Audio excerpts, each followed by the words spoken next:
Thermodynamics का exercise question 6.9 दिया है। Question says calculate the number of kilo joule of heat. हमें क्या कैलकुलेट करना है? हीट कैलकुलेट करना है। किसमें? किलो जूल में। ठीक है।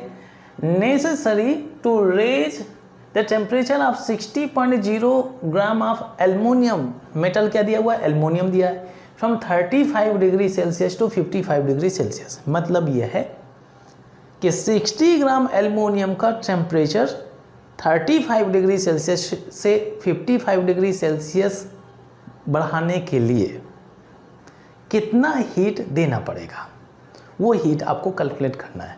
और जो डेटा दिया है ये बोल रहा है molar heat capacity of aluminium is 24 joule per mole पर केल्विन।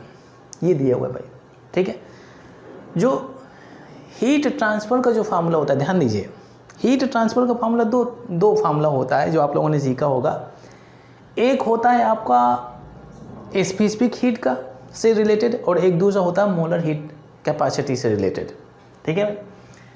अगर यहाँ पे मोलर हीट कैपेसिटी की जगह पर specific heat capacity of aluminium दिया होता तो फार्मूला डिफरेंट लग जाता। यहाँ पे दिया है molar heat capacity of aluminium, मतलब क्यू।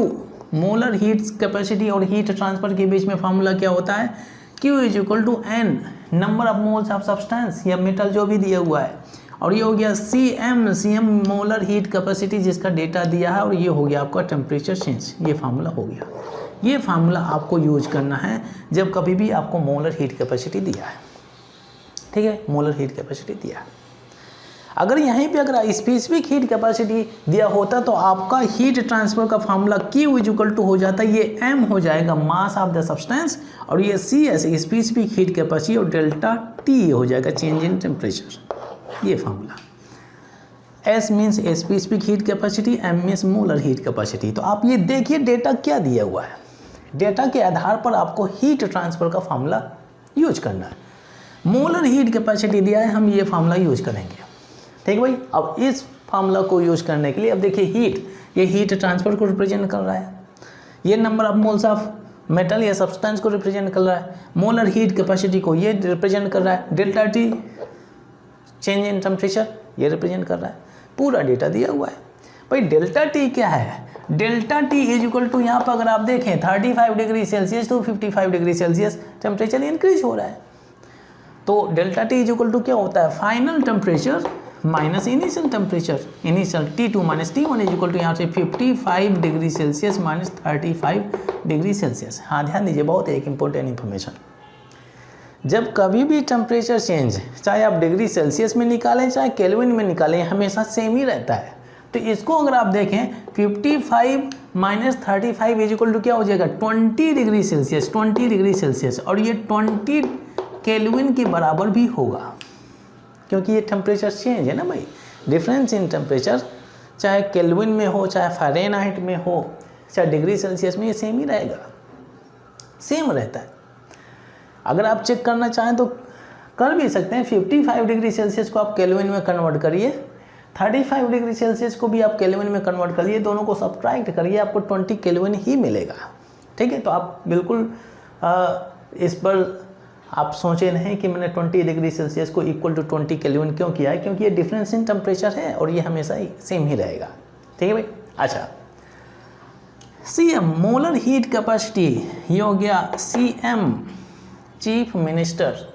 ठीक है। यहाँ पे दिया हुआ CM इज इक्वल टू क्या हो गया? दिया 24, ये 24 जूल पर मोल अन पर केल्विन हो गया भाई। ठीक है। Molar heat capacity. और क्या दिया? N, हमें चाहिए moles of aluminium.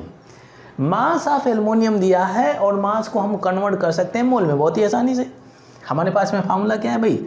Mole is equal to mass by molar mass. Mass by molar mass होता है, मोलर मास। सिंस एलिमेंट दिया हुआ है तो एलिमेंट के लिए आप एटॉमिक मास यूज कर लीजिए। एटॉमिक मास, एटॉमिक मास हो गया। मास कितना दिया है? 60.0। इस डेसिमल के बाद में जीरो का कोई मतलब नहीं, उसे हटा ही देता हूँ मैं। 60 ग्राम कर दिया। Divided by atomic mass of aluminium क्या होता है? 27 कर दीजिए। 27 ग्राम पर मोल।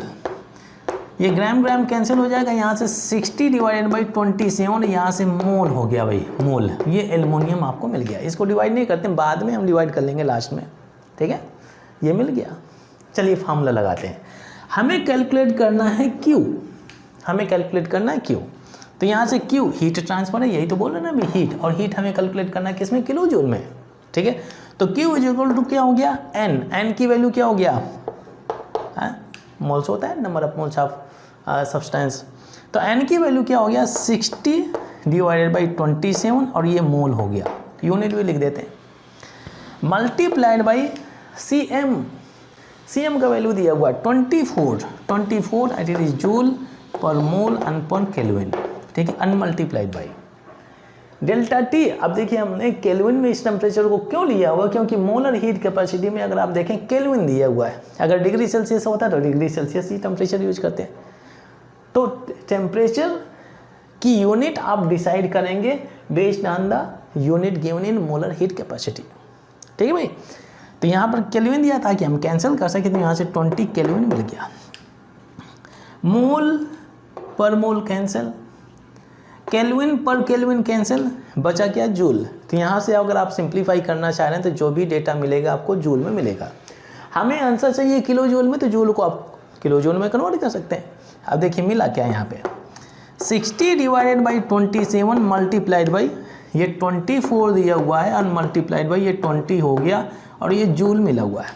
इसको सिंप्लीफाई करिए, 3 9 जा 27, 3 8 जा 24, ठीक है, ये मिल गया भाई। अच्छा, टॉप की वैल्यू को मल्टीप्लाई कर लीजिए, अगर आप चाहें तो इसको फर्दर सिंप्लीफाई कर सकते हैं, कोई बात नहीं, चाहे से इसे 3 से फिर फर्दर डिवाइड कर सकते हैं। हाँ, तो यहाँ पे अगर आप डिवाइड करना चाहें तो 3 2 जा 6, ये 0 हो गया, 3 3 जा 9 हो गया, ये मिल गया, ठीक है। अच्छा, 2 2 जा 4 और 8 4 जा 32, यहाँ से हो गया 32, ठीक है। कितना जीरो आना चाहिए, 0 डबल 0 कर दिया, डिवाइड बाई 3 और ये जूल दिया हुआ है भाई, जूल में आंसर मिलेगा। यहाँ अगर आप डिवाइड करेंगे 3 1 जा 3 मिलेगा और यहाँ से 0 आ जाएगा, 20 दिया हुआ है तो 20 से 3 6 जा 18 हो जाएगा, 3 6 जा 18 हो जाएगा, ये चलता जाएगा भाई, ये जूल में मिल जाएगा। मैं लाइन खींच देता हूँ यहाँ पर, ठीक है, ये मिल गया। अब देखिए जूल में है, इसको आप डिवाइड करिए 1000 से, क्योंकि यहाँ पर क्या हो जाएगा 1 kilo joule equal to 1000, 1 kilo joule is equal to 1000 joule, तो जूल जूल विल कैंसिल। अगर आप इसको डिवाइड करेंगे तो आपको जो आंसर मिलेगा 1.067, ये किलो जूल मिल जाएगा, 1.067 डेसिमल यहाँ पे आ जाएगा।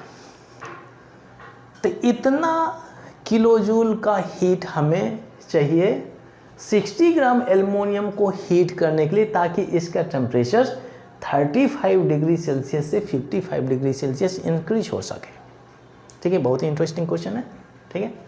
यहाँ कर अगर आप देखें number of kilo joule of heat required to raise temperature of 60 gram of aluminium from 35 degree Celsius to 55 degree Celsius, तो इसका यूनिट हम डिसाइड करते हैं डिग्री सेल्सियस में यूज करना है, केल्विन में based on molar heat capacity. और ये भी आप ध्यान दीजिए कि मोलर हीट कैपेसिटी दिया है कि स्पेसिफिक हीट कैपेसिटी दिया है, उसके आधार पर आपको हीट ट्रांसफर का फार्मूला यूज करना है। ये फार्मूला आपको हो जाएगा किसके लिए, जब specific heat capacity of substance is given, और ये फार्मूला तो हम लोगों ने यूज किया हुआ है, ठीक है। तो इस तरह से बहुत ही आसानी से आप आंसर कर सकते हैं।